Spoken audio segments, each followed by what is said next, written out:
One of the key instruments of Revenue Watch capacity building program in the Africa region is the Extractive Industries Knowledge Hub, which we established in 2009 in Accra.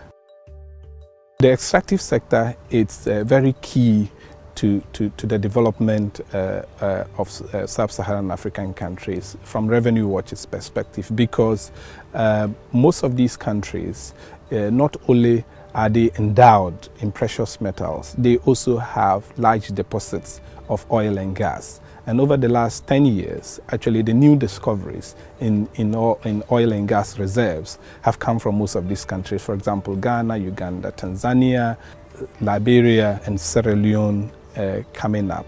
The challenge, however, is that in most of these countries, the quality of life of the citizens have either stagnated over time or actually not improved at all. So one of the key objectives of the Knowledge Hub was to build a mass of citizens across the continent with the knowledge and skill in the sector to be able to hold both the governments and companies to account on how the sector is managed for the benefit of the people. Since 2009, we've had over 200 key social leaders participate in this course, and each one of them have gone back and use this knowledge in different ways in their countries.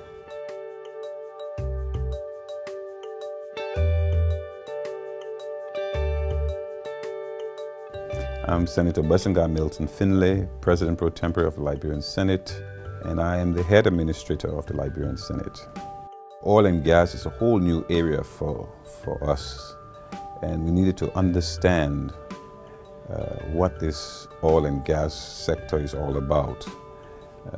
We have no prior knowledge of it in our territory, and we needed to have some experience and somebody with knowledge in the legislature to be able to articulate those issues that surround gas and oil. A lot of resources and revenue are generated from the extractive sector. So we needed to understand the oil and gas sector, because these were concessions, contracts that were coming to the legislature for ratification. And because of the need of the legislature having an in-depth understanding was the reason why I attended the Revenue Watch course in Ghana. At the time, I was serving as the co-chairman on Lands, Mines and Energy. I also serve as the chairperson for the Committee on Revenue. In that capacity, I had a lot of responsibility for the legislature, for the Senate, in terms of these contracts and making recommendation whether to ratify or not to ratify. We represent the people, and we have to ensure that the interests of the people in those contracts are secure. And the only way we'll be able to do that is by making sure that we understand the issues surrounding those different sectors. What we have been able to achieve from participating in the course, we're much more tough on transparency, accountability, because we do not manage the day-to-day activities of these particular concessions and contracts. Those are done by the executive.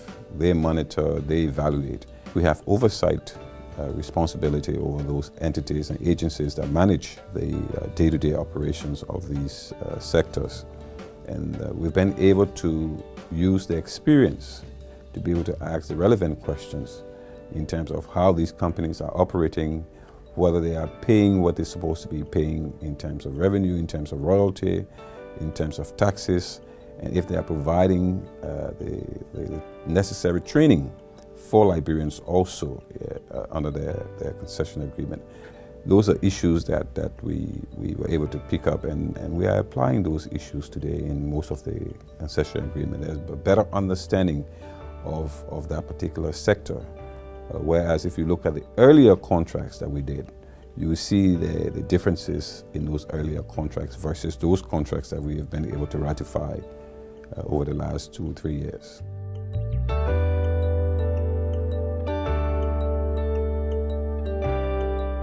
My name is Razia Mwawanga. I am from Tanzania Media Fund. I'm in charge of capacity building in my organization, and it's the only fund of its kind in Tanzania. Our role and mandate is to promote media independence and to make the media a critical player in domestic accountability.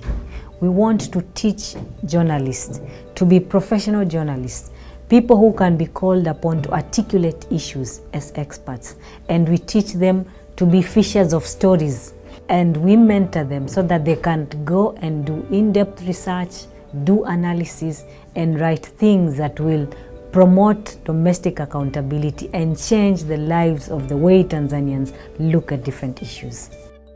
I attended summer school in 2013, and it was like doing a crash master's specialization program because it broadened and it opened my thinking on all aspects of the extractive industry. The way the program was structured, it would have been easily comprehended by anybody else. So to me, I learned so many things about the extractive industries, and they opened my understanding on how broad the industry was, the challenges that were there, and then looking at the problems we had back home, I had an idea of how I could use that knowledge to transfer that knowledge that I learned. We really wanted journalists to be in the center of the discussion on accountability and transparency issues on extractive industries. How are they supposed to do them if them personally did not understand? So that knowledge that I gained helped me to structure a good program, get experts from Tanzania and from Ghana who came and build editors' capacity around extractive industries. For most journalists, they did not, when they go to report these issues, they are not objective.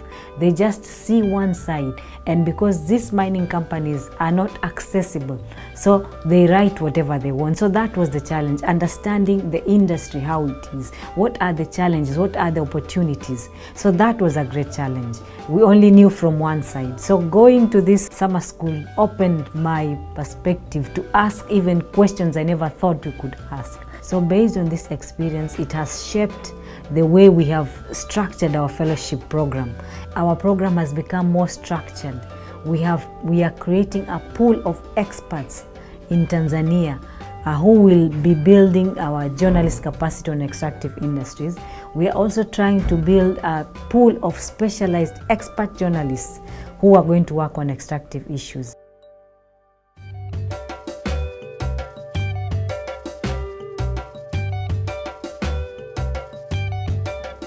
I am Ewulai Ano Ejei III. I'm the Paramount Chief of the Western Nzima Traditional Area, the Jomoro District of the Western Region of Ghana. About 80% of all the land in Ghana is owned by the chiefs on behalf and for their people. In September 2009, I attended the summer school because Ghana, for the first time, has discovered oil in commercial quantities in 2007.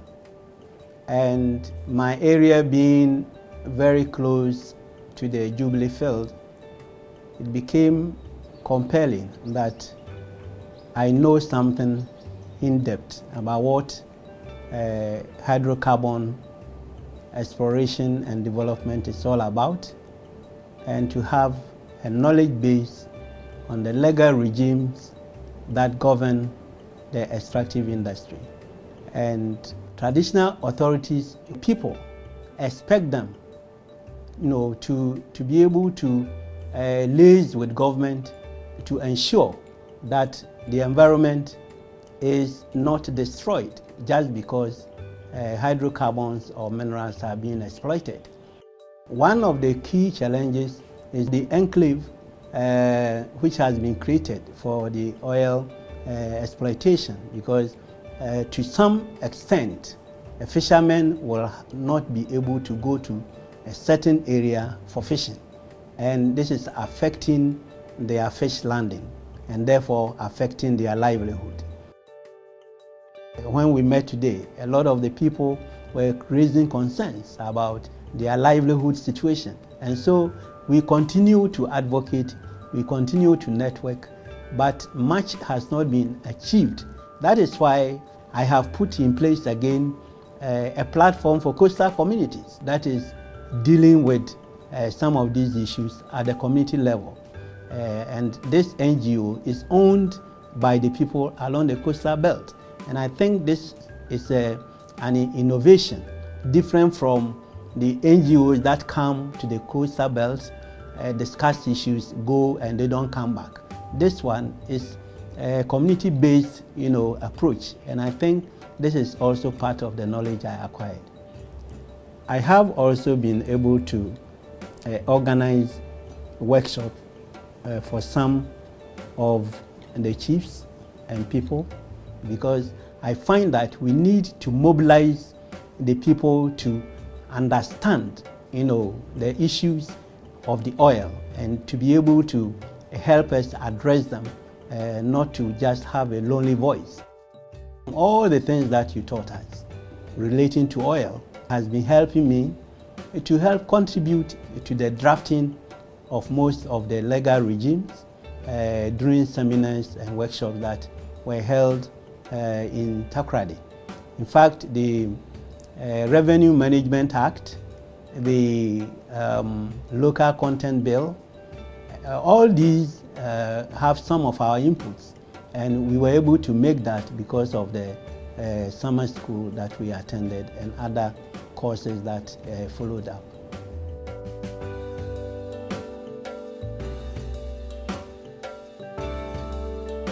My name is Theophilus Sagbenda. I am the chairman of the Association of Journalists on Mining and Extractives in Sierra Leone. I am also the project coordinator of Culture Radio FM 104.5. My main objective for attending the course in 2010 was to broaden my horizon on issues bordering on the oil and gas sector. Mining has taken place in this country for decades, but the country is still rated as one of the least developed in the world. So we thought, as journalists, we should come together and use the media as a tool for sensitizing the public on what is happening in the mining industry, because one thing that has characterized our mining industry is the fact that transparency is lacking.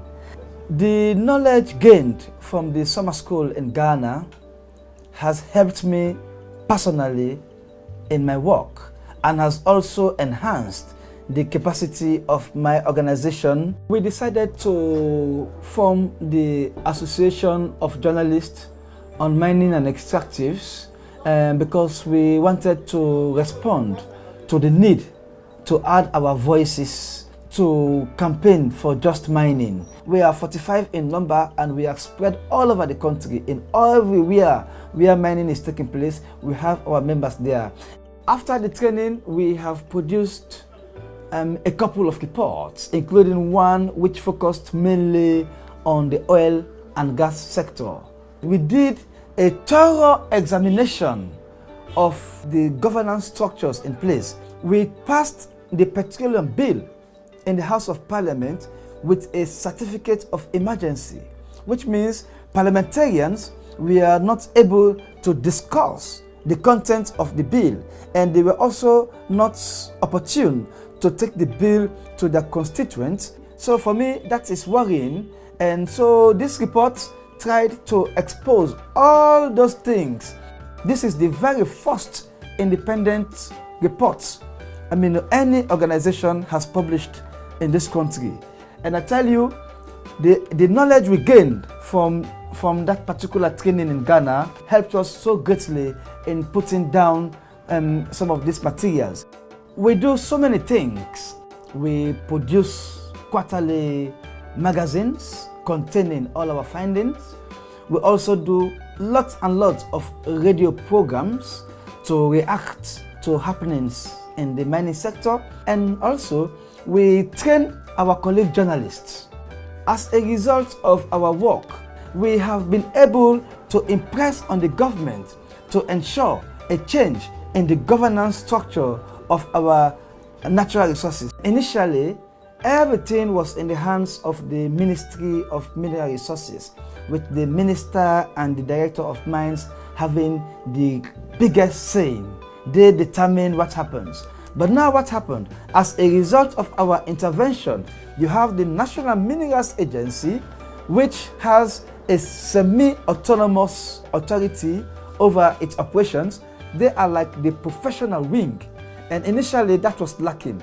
And to us, that is a very good step.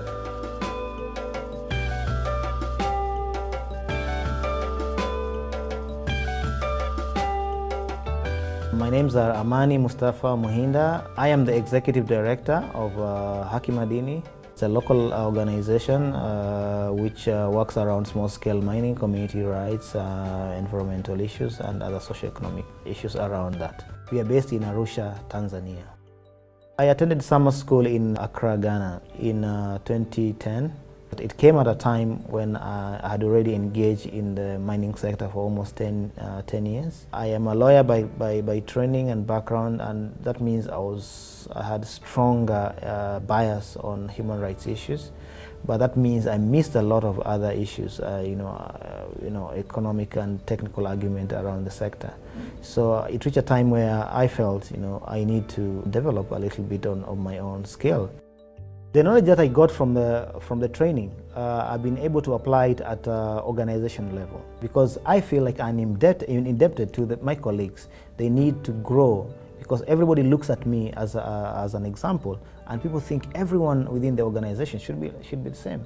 So there's need to have that internal learning. So we've been building systems, models within the organization. We've had leadership program within that. We've been having mentoring within the organization, and this really helps the organization as a whole. We also have a leadership program for women engaged in mining, which is brings together. Now we've trained 40 women from the grassroots community on various skills, taking them through the value chain, and it's a very unique model that has not been designed anywhere. And this comes from the training from Revenue Watch, and also after that, I attended a TOT training for trainers course, which helped us, in how do we design capacity building programs. So this was really useful when I was designing a leadership program, and it's seen as a model, and everyone is coming to learn from that. Another thing I'm focusing on at national level is to support Haki Rasilimali, which is a national platform bringing together about 13 civil society organizations who meet every month for learning meetings. They also come together to plan for joint action, for example, engaging in the gas policy and also the constitutional review process.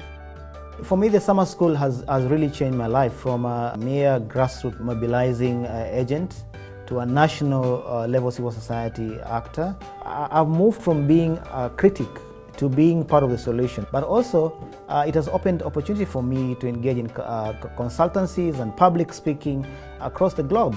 I've been engaged, for example, in the G8 partnership discussion between Canada and Tanzania on extractive sector, contributing to that policy. I've been engaged in G8 UK partnership within Tanzania, but I've also been contracted to support capacity building for East Africa Legislative Assembly based in Arusha. I've also been recommended to support capacity building on oversight bodies for extractive sector in Liberia, attached to the Liberian Senate and House of Representatives. So it shows that on personal level there's a lot of growth and development. Observation over the last 5 years is that the transparency and accountability movement in the extractive sector is growing across these different countries, and which is largely attributed to the work that the HOP is doing. And we hope this will translate eventually to improved lives of the citizens.